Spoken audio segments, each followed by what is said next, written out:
Wow. Whoa. That's something else. I think that's taken our musical intro to a new level. That reminded me of that waiting music that they play at motor shows. Like when they're counting down, it's got like 2 minutes to go until the motor show extravaganza. A suspense builder. Yeah. It's funny you should say that because I found those guys at a motor show. They're actually in the background. They play behind the stage. And, it's not just piped in music. No, they're fairly small. They are very small. One of them gave me their card. And we got them on board. They're very cheap. You just pay them in little money. All right. Hello and welcome to the CarsGuide Podcast, where we tear down, pressure test and rebuild the issues of the automotive week. I'm James, and with me are Richard. Hello. And Matt. G'day. This week, among other things, we'll look at more grunt for an all-time classic, racing around the clock, and yes, of course, flying cars. But first, Musquatch.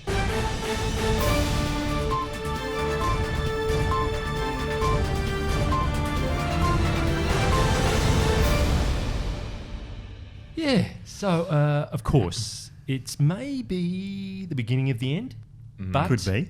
Tesla is sacking 9% of its workforce, with yesterday Elon tweeting that, you know, it's difficult but necessary, Tesla reorg is underway, grown fast, duplication of roles, redundant job functions, blah, blah, blah, need to reduce costs and become profitable. Mm-hmm.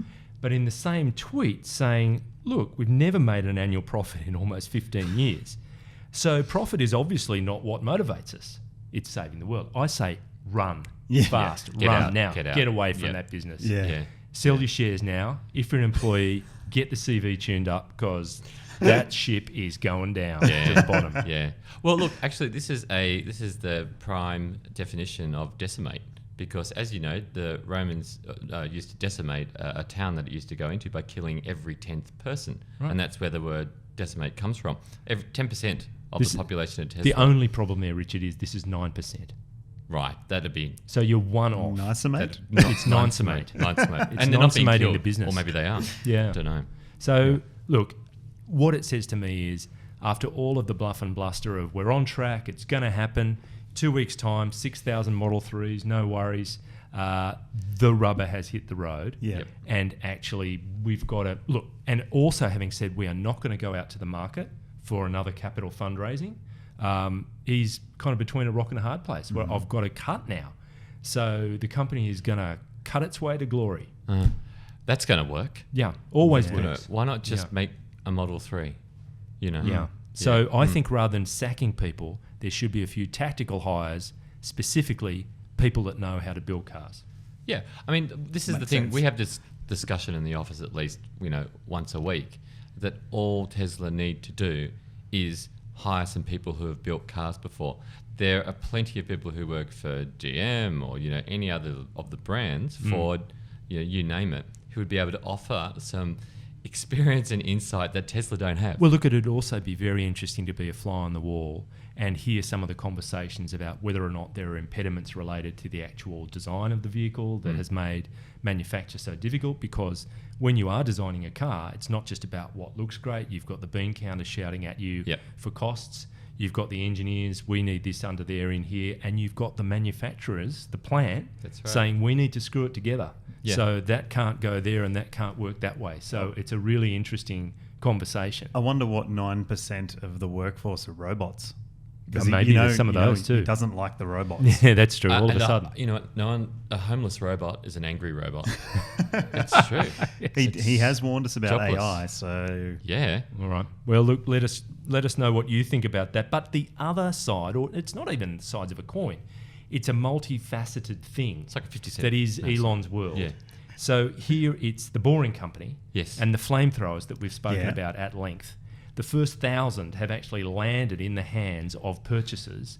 And Richard, you've divined that it's going very well. There's lots of flame out there.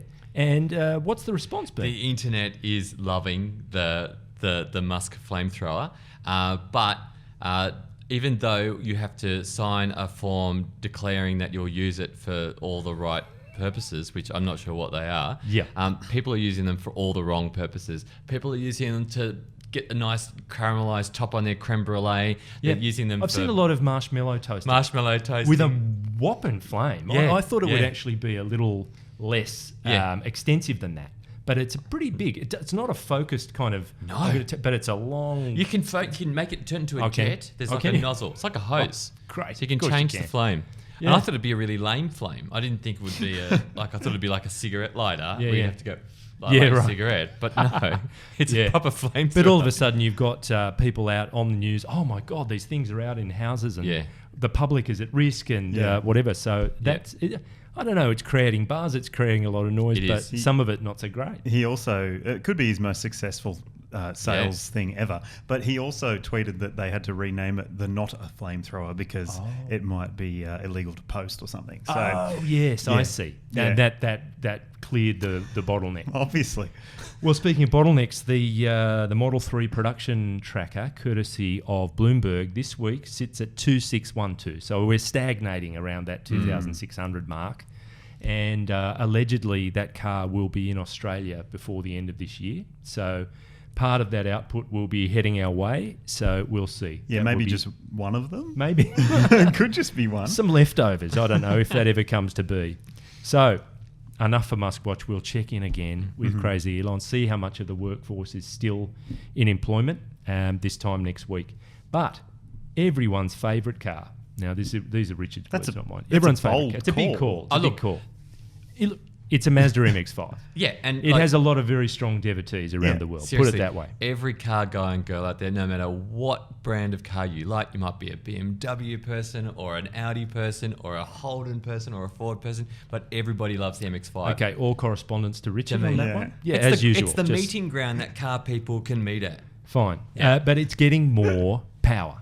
Good. At last. Yeah. So it's one of those cars where the balance between its weight and the way it's suspended and the way it's driven from the rear is meant to match up. So you've only got a certain amount of power because if you put more power in, well, then you've got to put bigger brakes on and you've got to put heavier components in it to handle the power. So it's nice and light and nimble. But Mazda believes they've been able to do it without compromising the nature of the car. And Richard, I'm putting you on the spot, but roughly what are we talking about in terms of increases? Do you know? So it's gone from about 96 kilowatts, or actually exactly 96 kilowatts to 135 kilowatts. Which is a big jump. That's a lot. That's a jump. Is this for the 1.5? That's for the 2 litre. 2 litre? Oh. Yeah. The 1.5 gets a tiny little increase. Goes from 96 to 97 and 150 to 152. Which is what you used to. That's normally it's, we're going to add more power. And it's a couple of kilowatts and a Newton metre. But it. The 2 litre gets some decent. Yep, from 118 kilowatts right up to 135. That's a decent step up. Okay, I think you said 96 to start with. Sorry, 96 the 1.5. Right. Yeah. All correspondence to Richard. To me again. Yeah. Yep. I'll meet you there. And there's a jump in Newton meters as well. Not a massive one, 200 to 205. So but the power, I mean, once you are exploring the top end of that engine, presumably you're just going to have that much more urgency up in the top end. Be great fun. Yeah, because it's so light. That sort of, I mean, it's an incremental power gain to some, but because it doesn't weigh very much, it's actually pretty big. A lot, exactly. And it makes you think about Toyota looking over the fence and saying, oh, okay, they've gone there. They've put more power into the MX-5. Do we have to do that with the 86? Subaru's been tapping us and wanting more power. So that'll be interesting to see as well. Well, what's the 86 at now? They jumped from 147 to 152 or so. I think so, And that's what you get used to, these tiny little incremental gains, whereas Mazda's gone, here you go. Yeah. Here's a bit of a burst. So at the moment, as I understand it, it's Japanese market. Yep.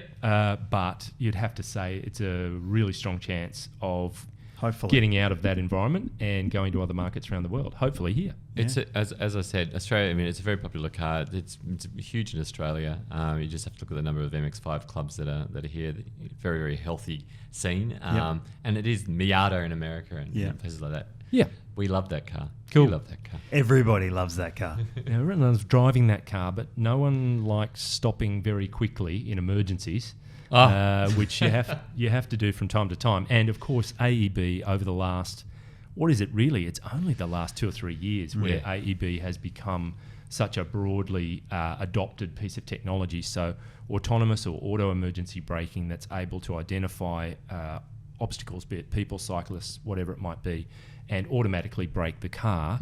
So ANCAP, the National Safety Assessment body, independent body in Australia, has now come out with some data saying that only it's missing actually from 60% of cars. So 40% of cars that are being sold new have AEB. It's missing from 60, and they're putting it out there that that's a big gap, and it should be across the board. Well, I agree. Yeah. It's hard not to. But this is, the fact is that there are a lot of vehicles that are in the midpoint or the later point of their life cycle. Yep. And there are a lot of vehicles out there that don't need AEB to meet the strict requirements. Sure. Commercial vehicles, for example. Yep. Although that is changing. And it's good that they're saying, oh, hey, everyone, you should have AEB. But until it's like a law where they say you can't sell this car unless it's got AEB, there's not going to be that world change. Well, it puts me in mind of like rewind 10 years, and it's similar to ESP, so Electronic Stability Program. And that was introduced on some high-end cars, and then all of a sudden Hyundai had ESP, and other brands had ESP, and it received such a positive reception that all of a sudden it was mandatory.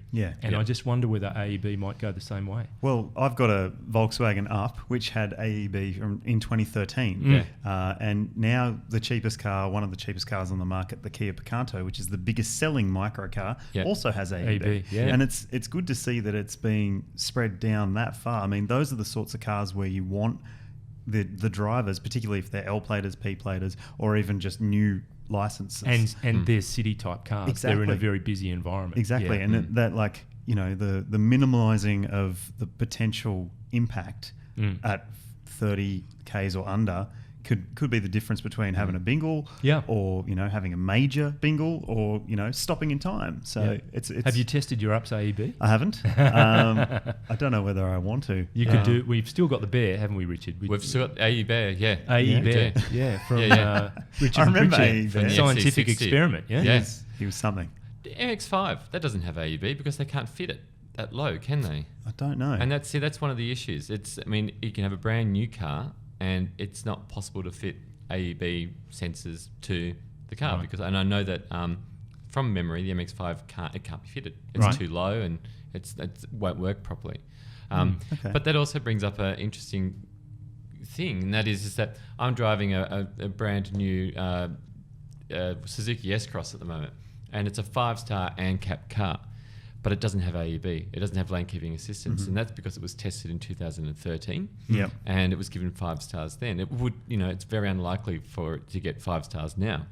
So, but they're still carrying around that 5-star ANCAP rating. So same story with the Fiat 500 that we had in the office this week. It got 5 stars in 2007. That's crazy. So, and we went down this road a little while ago, and we got in touch with ANCAP, and they said that actually that was a new approach for this year, was to put a time limit, like a shelf life, on 5-star. But it's something like 5 years. You should be losing stars. No, I suppose so. And that would force Suzuki then to put AEB in so they don't drop from 5 down to 4 down to 3, and it's like your time's running out. And I better put the stuff in so you can build it up again. Exactly. Anyway, we'll see what transpires. But on the topic of older cars, Matt, this week you were a guest of Ram Trucks Australia. Yes.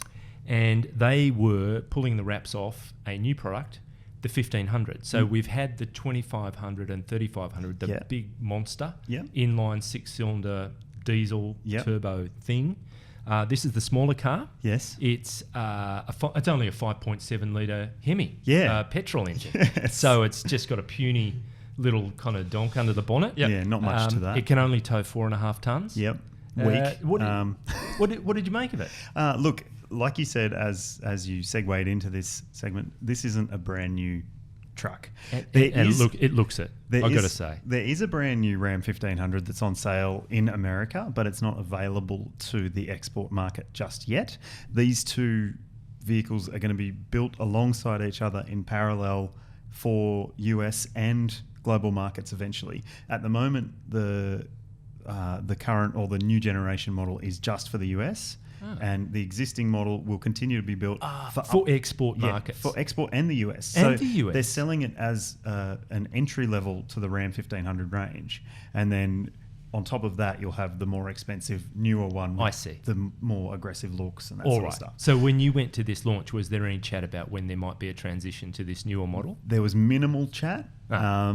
It was a to be determined. They don't want to sort of cruel the chances of this one. Yeah. And I think they obviously have high hopes. They were saying that this Ram 1500, they expect to sell 4,500 of them by the third full year of sales. What? Right. And that's importing them in left-hand drive, taking them to Melbourne to be converted to right-hand drive at the HSV factory. That's a lot of vehicles. And then selling them into Australia and New Zealand. Because we're talking about 80,000 drive away. 80,000, Up to yeah. a bit over 100. Yep.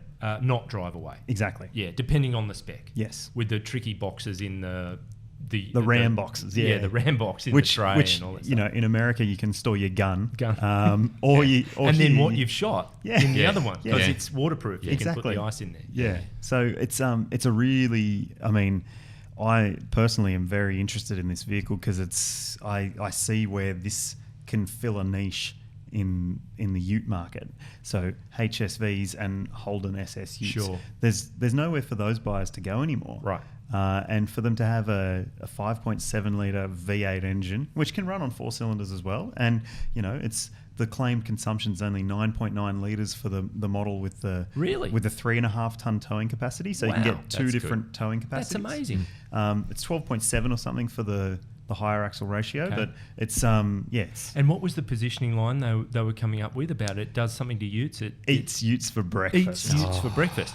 So what it's saying is it's a size up from your Hilux and your Ranger and what have you, which really begs the question, because in part of his parting kind of gesture, Sergio Marchionne, in leaving FCA as its global chief executive, said one of the things that's happening by 2022, 5-year plan, is a smaller Ram ute. Yep. Yeah, so that will happen, and it will come here, and that's got to open up a bit of a fist fight in terms of you've got your Ram Trucks Australia and then the local subsidiary of FCA. They'll have to work out how that's going to be marketed. They both want it. Yeah, I know. And it was very cagey, the approach that was taken at this launch. Obviously, they were trying to keep the focus on the 1500, but basically his name was Alex Stewart. He was the GM. He is the GM of Ram Trucks Australia. Yeah, well, he was. Yeah, he probably was is. then. Yeah, now. probably still is. Yeah, Might not be. He might not. Or something might have happened overnight. But he told us basically that he knows nothing about it. What? So he basically came out and said, well, we haven't seen it, have we? Right. We don't know what it looks like. We don't know what it's based on. 2022 is a long time Therefore, it away. doesn't exist. He's fibbing through his... But he shuts his eyes. It's night. He did drop something, just a little drop of information. Yeah. Could it be based on the Mitsubishi? So the Mitsubishi being the Triton. Yes. Because there's a Fiat version of the Triton in the US and Right. in Europe. Sorry, Right. Which is called the Fiat Fullback, which is one of the best names for a ute. Fiat Fullback. Yeah. Yeah. It's a fantastic Fiat name. 5.8. Yeah. Fiat 5.8. Fiat full forward. The winger. Fiat winger. Fiat Hooker doesn't have the right Fiat ring Hooker. to it. Fiat but- Ruckman. Fiat Ruckman. So, I quite like that. So it's interesting to hear that it could be built off the Triton. I don't think it'll be built off the current generation Triton, though. Yep. No. And so that opens up the door to where could that lead? Because the next generation Triton, we imagine, because of the Renault-Nissan-Mitsubishi alliance, Bizarre. it's going to be, it could have a Renault Alaskan, a Nissan Navara, a Mitsubishi Triton, a Mercedes X-Class, a Fiat Fullback, and a Ram Ruckman. A Ram 1000 Ram or whatever it's going to be They are called. just the same car. Well, derivatives. All the same car with different styling on the outside. Wow. But speaking of brilliant cars, now for some wise words from an Aussie icon. Oh. Australian performance drivers love their cars, and the performance car they love the most is the one that's done it all. From the Mount Panorama Winners Circle to your driveway, all roads lead to Winton. The 2018 Winton Turbo now features an even more potent version of the powerhouse Redback 2-stroke V9 Turbo, backed up by the latest generation version of our patented Torque Tumbler transmission technology. Once you eye it and try it, we guarantee you'll buy it. Australia's Winton Turbo. Inspiration is standard. Torque tumbler transmission available at extra cost. Wheels and tyres sold separately. Batteries not included. Consult your Winton dealer for final pricing.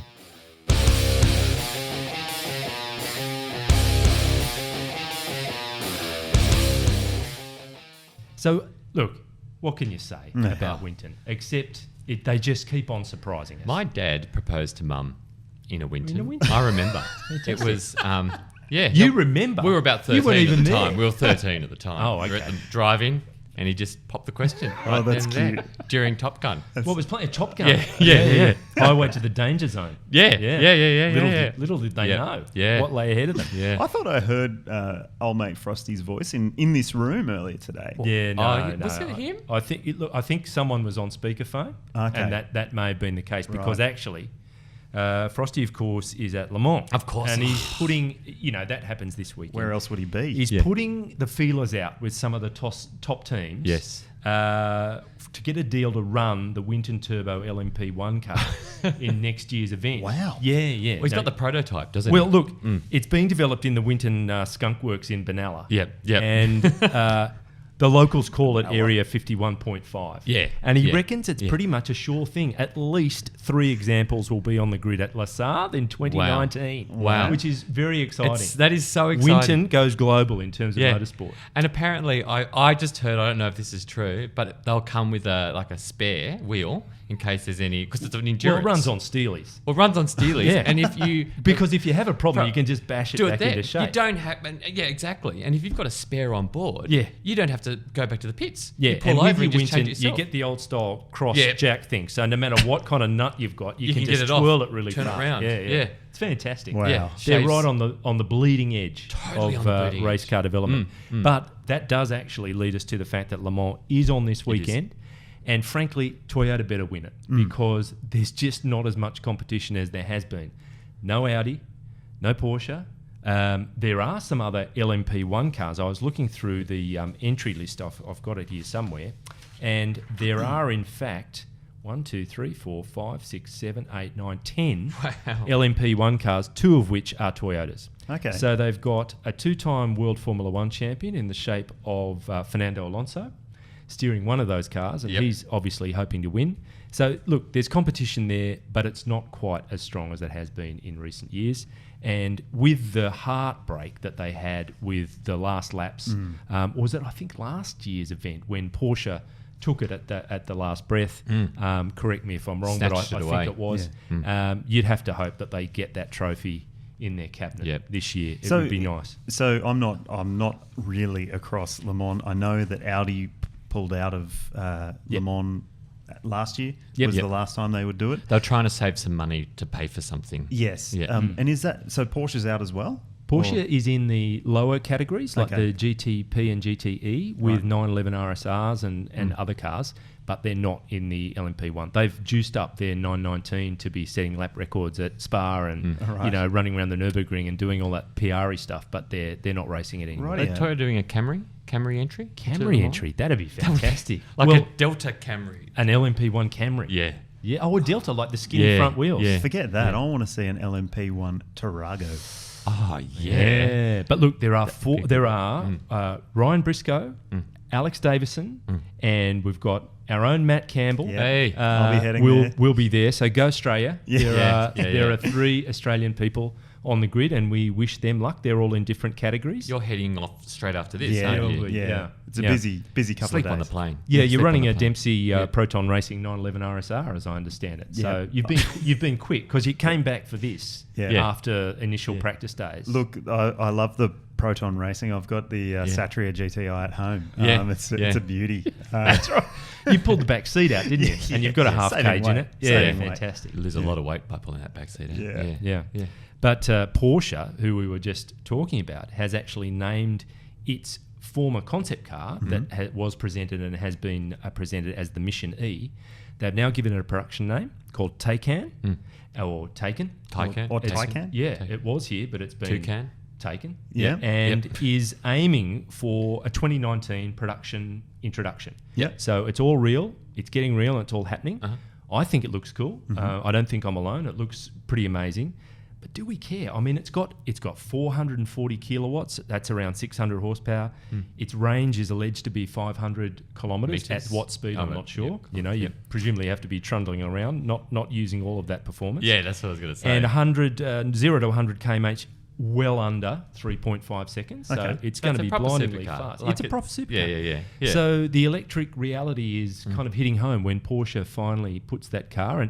And to your point, Matt, Porsche in the main game of Le Mans and World Endurance Championship has pulled out, but they've gone into Formula E, as has Audi, as have a load of other brands. So this whole electric thing, what do we think about it? Richard, where do you stand with a car like that? The Taycan, however you pronounce it, it looks good. It looks like a Porsche, so tick. They've got that right. Porsches have to look like Porsches according to the Porsche rulebook, and they've got that. As for the drivetrain, look, I'm not completely sold on the EV hybrid setup at the moment with performance cars. I think it's got to be one or the other. I still think there's still a lot of life left in the combustion engine.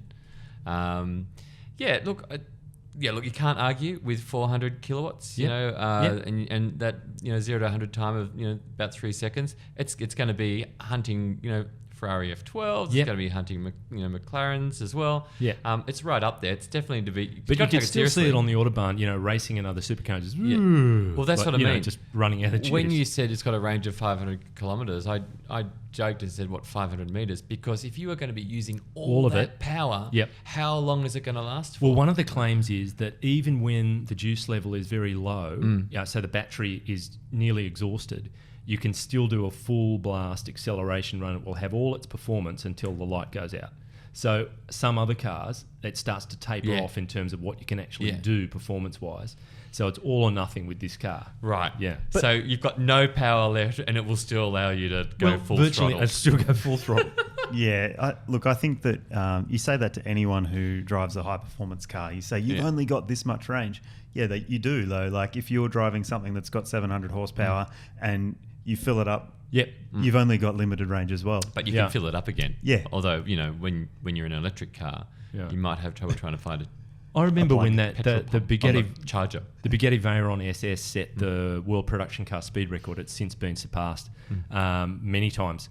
But I remember there was a stat at its VMAX. Yeah. So that was like pushing 400 k's or over it or whatever. Yeah. It would drain its tank, which was amazingly big, in about 9 or 10 minutes. Yeah. So when you're at that speed, you run out of gas fast. Yeah. So it's a valid point. Yeah. I am excited to see the production version in its glory, because I saw that Mission E a few years back and I thought to myself, yep, that'll do. That's the way it should be. I think we should just put an LS1 V12 in it. Yeah. Then you've got a car. Overhead valve, V12. Yep. 12-cylinder version LS1. Keep the electrics as well. So you've got 600 horsepower. And take all those just out. put that on eBay and put the LS1 V12 into the front of it. And just run the rear wheels. I think it'd be great. Anyway. What would the listing be for eBay? Electric battery from drivetrain. Taycan. Buy it before it's taken. No reserve. Yeah. But now a word from those cheeky young rascals at Oversteer. What happens when you put three hooligans together in one room? You get a podcast full of hectic banter. Hummer is for any rugged man. This manly scent possesses a blend. That rules me right out. Jeez. Stupid stories. It's a cruise ship with all the inside scooped out, water fills it up, and then you put a pirate ship in the middle. It's nothing more gangster than a ship in a ship. You're an idiot. And some discussion about cars. So we've got the K cars as well. What do you guys think? There's this new Honda Sports concept there. I think it looks so cool. It does look a bit funky, mate. The Oversteer Podcast on the CarsGuide website, iTunes, and where all good podcasts are sold. Now, this is a well we've gone to on numerous occasions. To drink from. But the flying car, Richard. Oh, there are so many iterations from back in the 50s, when by now we were all to be, at the wheel of flying cars. Now it's not going to be a wheel. They'll probably be, God knows what, autonomous or whatever. But this is the latest installment in the flying car saga. It's happening. Fill us in. This is it. Okay. So a company called Kitty Hawk Flyer has come up with the world's first... Kitty Hawk Flyer. Kitty Hawk Flyer. Do you like that? So they've come up with the world's first flying car that you can actually buy, which is actually as close as we've got so far. That's to a car that can fly without being a plane or a car with wings. With a fixed wing. Folds up. Yeah.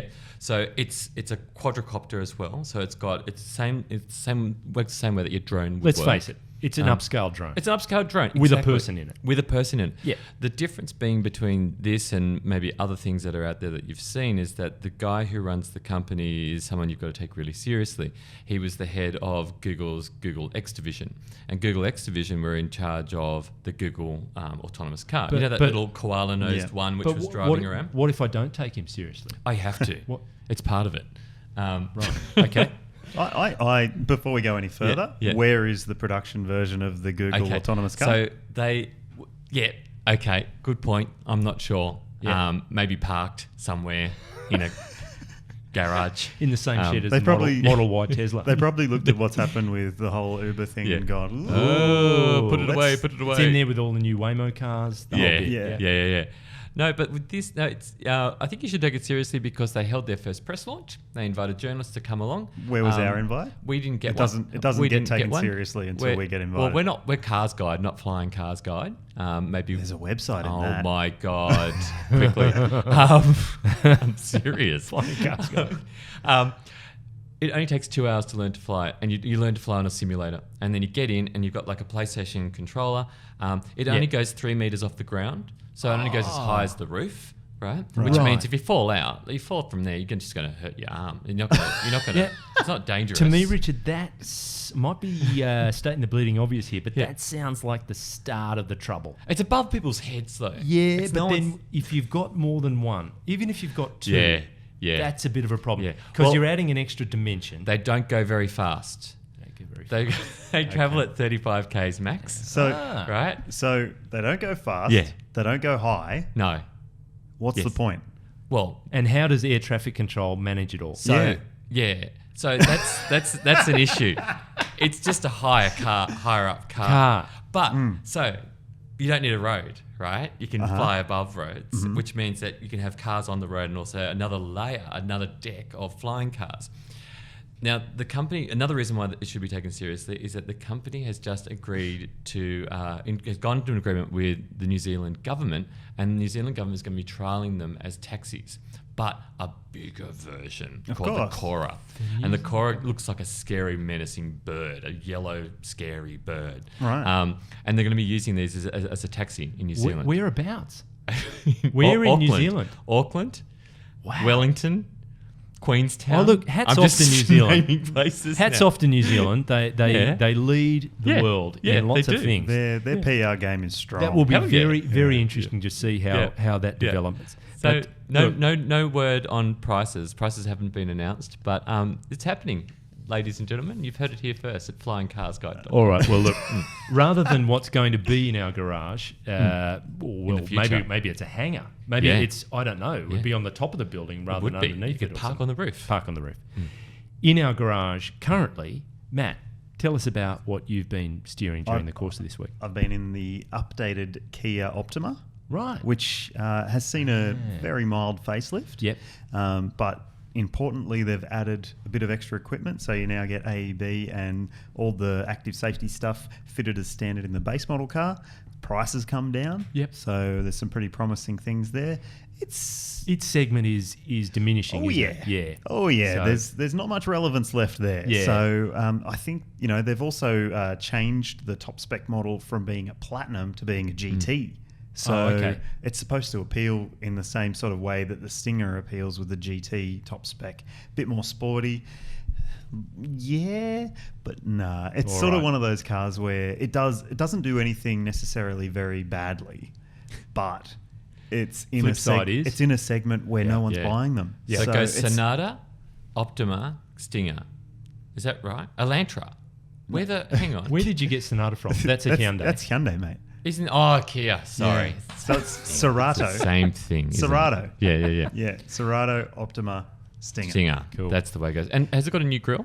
Yes, new grille. Yep. It's gone. It's sort of a 3D. Yeah, it's done away with the Mercedes crystal thingy look, and it's got something that's a little bit more ugly, I would say. Yep. But it's So it's still got the Kia sort of, what is it, Tiger nose? Tiger nose. Yeah. Nice. Oh, yeah. So, Richard, speaking of Taycan noses, what have you been nosing into? Yeah, geez. Talking of noses, you should see the nose on this. It's a Suzuki S-Cross. Suzuki and S-Cross. It's a nose only a mother could love. Wow. Because it's a big metal mouth with all these teeth. Only it's not metal, it's just plastic. S-Cross. It's kind of like a Vitara, only it's purely for on-road. It's just a front-wheel drive, lower, more car-like SUV. It's fairly cheap. It's up against a CHR, HRV, that type of thing. Good value, but feeling very low rent on the inside. A lot of hard plastics, but at the same time, you get a lot of kit. You get like Apple CarPlay and Android Auto, standard dual zone climate control, proximity unlocking. You get push button start. So you get all the stuff that big posh brands like BMW and Merc will actually charge you for. Like some of those brands charge $600 for Apple CarPlay. Suzuki give it to you as standard. Yeah. But that face. But you gotta that face. Well, what do they say? You don't look at it when you're driving it. So thank God. Yeah. It's got a great personality. It does. It's got a great personality. Yeah. I've described it as the sort of the 2-minute noodles of the car world. In that, everyone likes 2-minute noodles, but it's kind of just a way to get full.